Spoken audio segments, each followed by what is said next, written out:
आइए आइए विधायक जी। और सरपंच जी कैसे हो? मैं बढ़िया हूँ हुजूर। ये मेरा बेटा सुनील शहर में पढ़ा है। अच्छा अच्छा, कैसे हो बेटा? मैं ठीक हूँ सर। क्या पढ़ाई कर रहे हो? बस सर बीटेक फाइनल ईयर है इस बार। ओह, मतलब इंजीनियर बनेगा छोरा? आपकी कृपा है हुजूर। इस बार मैंने ही इसे कहा कि गांव आजा, गांव आकर देख कि हम लोग भी 26 जनवरी कैसे मनावे हैं। हाँ, ये सही किया तुमने सरपंच। सुनील, हम गांव वालों में भी देशभक्ति की कमी ना है, देख रहे हो? फिर विधायक भूरेलाल मंच पर चढ़े और तिरंगा फहराया। आते रहा करो बेटे।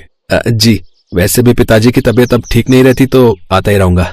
बढ़िया है, पर किसी ऐसी छोरी से ब्याह करियो जो गांव में तेरे गैल रह सके। कहीं कोई शहरी ले आया तो गांव में एक दिन भी ना टिकेगी। सुनील भी उनकी बात सुनकर मुस्कुरा दिया और फिर वो अपने कॉलेज की यादों में खो गया। मैं साफ साफ कह देती हूँ सुनील, मुझसे नहीं रहा जाएगा गांव में। अरे यार, पर दिक्कत क्या है इस गांव में? वहाँ लाइट तो आती नहीं है, मैं अपने बाल कैसे कर्ल करूंगी? और अगर मैं अच्छी नहीं दिखूंगी तो गांव के लड़के तो यही कहेंगे ना कि सुनील भैया शहर से क्या बोरिंग आइटम लेकर आए हैं। तुम सीरियस हो? हट पागल कहेंगे, तुम तो मुझे जहां भी रखोगे तुम्हारे साथ मैं खुशी खुशी रह लूंगी, फिर चाहे गांव हो या जंगल।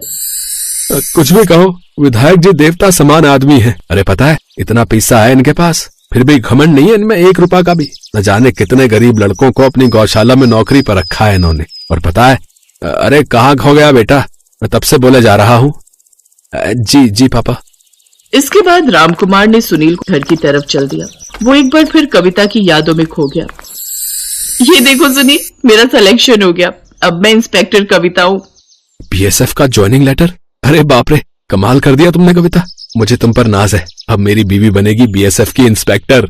ये सब तुम्हारी वजह से हुआ सुनील, तुम्ही ने सारी तैयारी करवाई थी।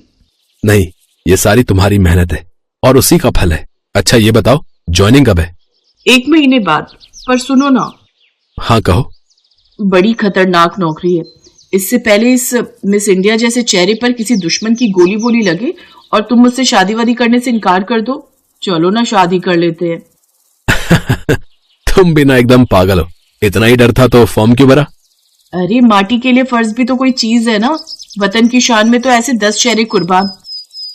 तुम चिंता मत करो, इस बार 26 जनवरी की छुट्टी पर घर जा रहा हूँ। माँ बाबा से बात करूंगा तो तैयार हो जाओ मेरी बींदड़ी बनने के लिए। अरे क्या हो गया छोरे, तबीयत तो ठीक है ना तेरी? हाँ हाँ हाँ पापा, वो मुझे आपसे और अम्मा से कुछ बात करनी थी। पहले हाथ धोकर आ, तेरी माँ ने दाल बाटी बनाई है, आजा। घर के आंगन में सुनील और रामकुमार बड़े चाव से दाल बाटी खाने लगे। तभी सुनील ने हिम्मत करके सारी बात अपने पापा मम्मी से कह दी।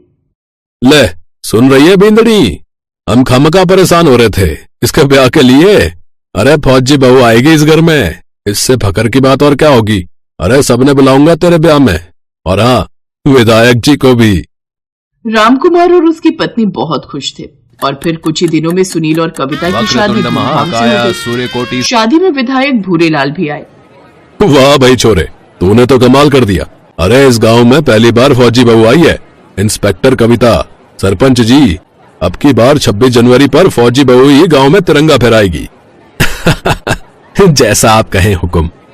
इस शादी से हर कोई खुश था। गांव की सारी औरतें अपने गांव की पहली फौजी बहू को देखने आईं। फिर कुछ दिन बाद, पापा जी, सुनील, मेरी छुट्टी खत्म हो गई, अब मुझे मेरी यूनिट में जाना होगा।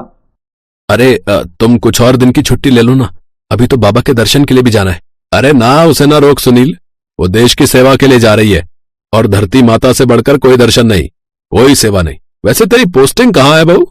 पापा जी, जैसलमेर में है, एग्जैक्ट लोकेशन नहीं बता सकती। हाँ हाँ जानता हूँ, चिंता मत कर, तू बस अपना ख्याल रखना। और सुन, अगर दुश्मन से मुलाकात हो जाए तो राजपूत की बहू की तरह लड़ियो, 10-20 को तो ढेर करके ही आना, ठीक है? ठीक है पापा जी। 2 दिन बाद कविता ने अपने सास ससुर के पैर छुए और बॉर्डर के लिए निकल गई। इसी तरह पूरा साल गुजर गया। फिर एक दिन उसने सुनील को चिट्ठी लिखी। मम्मी पापा जी को प्रणाम, मैं यहाँ ठीक हूँ, यहाँ करने को कुछ ज्यादा है नहीं।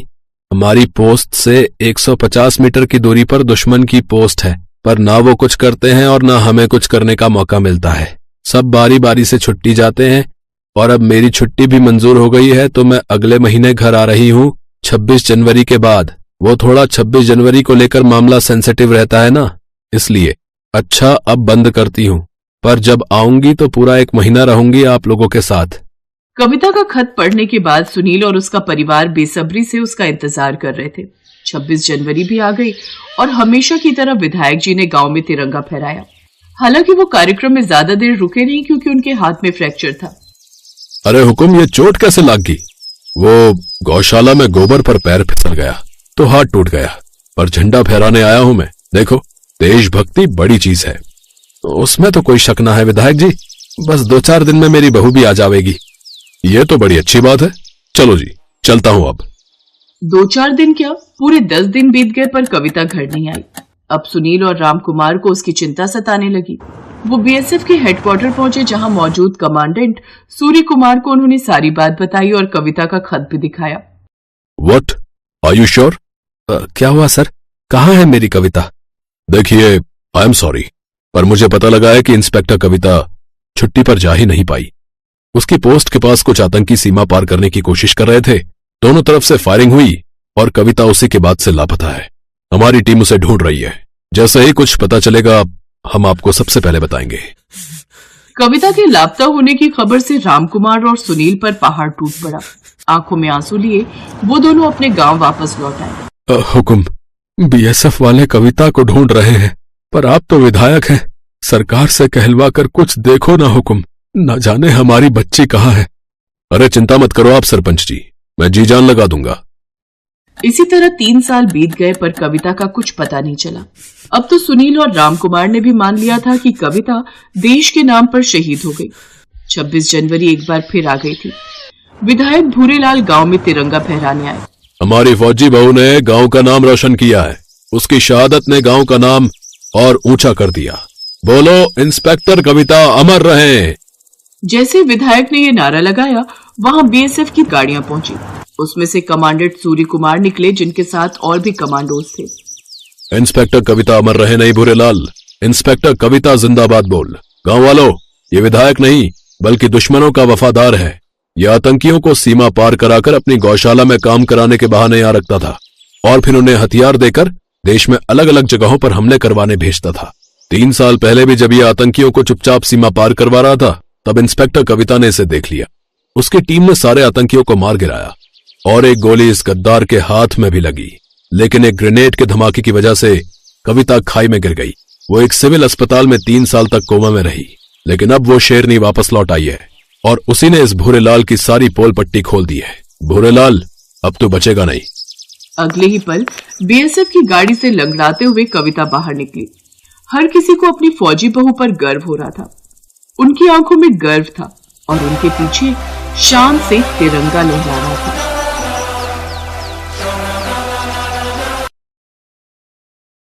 रमेश बॉर्डर के पास वाले एक छोटे से गांव में रहता था। वो भारतीय सेना के जवानों को खाने पीने की जरूरतों का सामान पहुंचाता था। गणतंत्र दिवस से कुछ दिन पहले जब रमेश सामान देने के लिए बॉर्डर पर गया, तब वहां गणतंत्र दिवस की तैयारियां चल रही थी। कोई समारोह होने वाला है साहब? हाँ रमेश, गणतंत्र दिवस की तैयारी चल रही है। कल गणतंत्र दिवस है ना, इसीलिए। अच्छा साहब, ये तो बहुत अच्छी बात है। देश का त्योहार आ रहा है, फिर तो धूमधाम से ही मनाना चाहिए। अब आप लोग घर से इतनी दूर यहाँ सब एक साथ मिलजुल कर त्योहार को मनाते हो, ये देखकर बहुत अच्छा लगता है साहब। किसी भी चीज की जरूरत हो तो मुझे कह दीजिएगा, मैं सारे इंतजाम कर दूंगा साहब। हाँ हाँ बिल्कुल। तुम एक काम क्यों नहीं करते, तुम भी अपने परिवार के साथ इस समारोह में शामिल हो जाओ। तुम इतने सालों से सेना के लिए काम कर रहे हो, तो तुम भी मौके का फायदा उठाओ भाई। देश के त्योहार का जश्न देखो, किस तरह से हमारे फौजी इस त्योहार को मनाते हैं। ठीक है साहब, मैं अपने परिवार के साथ जरूर आऊंगा। रमेश खुश हो जाता है कि उसे भी सेना के साथ गणतंत्र दिवस मनाने का अवसर मिला था। रमेश के परिवार में उसकी पत्नी शोभा और 5 बेटियां मुन्नी, रिद्धि, कोमल, बरखा और पूजा थे। उन सब ने भी जब ये सुना तो वो भी बहुत खुश हुई।